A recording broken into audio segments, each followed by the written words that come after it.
नमस्कार मैत्रिणींनो, आपला शेतमळा या चॅनल मध्ये आपलं पुन्हा स्वागत आहे। तर मैत्रिणींनो, आज आपण आलेलो आहोत भंडारदरा येथे काजवा महोत्सवाला। भंडारदरा परिसरात दरवर्षी पावसाळ्यापूर्वी होणारा काजवा महोत्सव हा महाराष्ट्रातील सर्वात सुंदर नैसर्गिक अनुभवांपैकी एक मानला जातो। या काळात हजारो लाख काजवे जंगलामध्ये, झाडांवर आणि दऱ्याखोऱ्यांमध्ये एकाच वेळी चमकताना दिसतात। हा प्रकाश त्यांच्या प्रजनन प्रक्रियेचा एक भाग असतो आणि संपूर्ण परिसर एखाद्या तारकांनी सजलेल्या आकाशाप्रमाणे दिसतो। साधारणपणे मे महिन्याच्या मध्यापासून ते जूनच्या पहिल्या दुसऱ्या आठवड्यापर्यंत काजव्यांचा हंगाम असतो।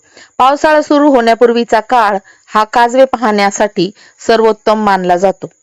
काजवा महोत्सवाचे आकर्षण असे आहे, रात्री हजारो काजव्यांची प्रकाशमय रोषणाई आपल्याला पाहायला मिळते। लेक साइड कॅम्पिंग करता येते, तारांगण निरीक्षण करता येते, निसर्ग भ्रमंती, फोटोग्राफी, व्हिडिओग्राफी आणि आदिवासी गावांचा अनुभवही आपल्याला घेता येतो।